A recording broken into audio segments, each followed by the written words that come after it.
জলপাইগুড়ি লোকসভা আসন দখলে মরিয়া তৃণমূল। সেই লক্ষ্য নিয়ে জলপাইগুড়ি লোকসভা আসনে 4টি জনসভা করবেন মুখ্যমন্ত্রী মমতা ব্যানার্জি।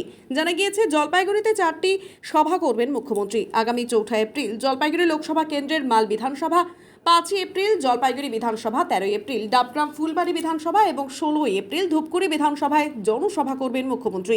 মুখ্যমন্ত্রীর যে কর্মসূচি 4টা বিধানসভা এলাকায় একটু বিস্তারিত বলেন। এটা অত্যন্ত আনন্দের খবর আমাদের জলপাইগুড়ির কাছে। আজকে আমরা সকলে এখানে আমাদের কার্যালয়ে আমাদের দলের চেয়ারম্যান খগেশ্বর রায় সহ আমাদের মাননীয় মন্ত্রী রুচিক বণিক সহ ডক্টর প্রীতি বর্মা সহ সকল নেতৃত্বরা আমাদের শাখা সংগঠনের সভাপতিরা, সভাধিপতি, জেলা পরিষদ সহ মিটিং করলাম, একটা আলোচনা করলাম যেটাতে আমাদের নেত্রী আসছে। নেত্রী আগামী 4 তারিখ মালবাজার বিধানসভা এবং 5 তারিখ জলপাইগুড়ি বিধানসভা, আমাদের 13 তারিখ ডাবগ্রাম ফুলবাড়ি বিধানসভা এবং 16 তারিখে ধূপগুড়ি বিধানসভায় আমাদের সর্বোচ্চ নেত্রীর প্রোগ্রাম। মাননীয় মুখ্যমন্ত্রী এই নির্বাচনী সভা জলপাইগুড়িতে, এটা আমাদের কাছে অত্যন্ত আনন্দের খবর এবং অত্যন্ত এটা এই সময়টা 4টা সভায় মানে সর্বোচ্চ নেত্রীকে পাওয়া, এটাই অনেক বড়।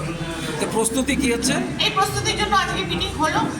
আজকেই আমরা এখান থেকে মাল বিধানসভায় যাবো। আমার মাননীয় মন্ত্রী আমাদের সাথে খগেশ্বর রায়, আমরা সহ সবাই যাবো। সেখানকার নেতৃত্বদের নিয়ে, সেখানকার চেয়ারম্যান পৌরসভা এবং ব্লক প্রেসিডেন্টদের নিয়ে সেখানে একটা আজকেই আমাদের যে সবার যে স্থানগুলো ঠিক করতে হবে, মাঠটা ঠিক করতে হবে, তার জন্য জলপাইগুড়ির নেতৃত্বদের নিয়ে এখানে মিটিং হলো।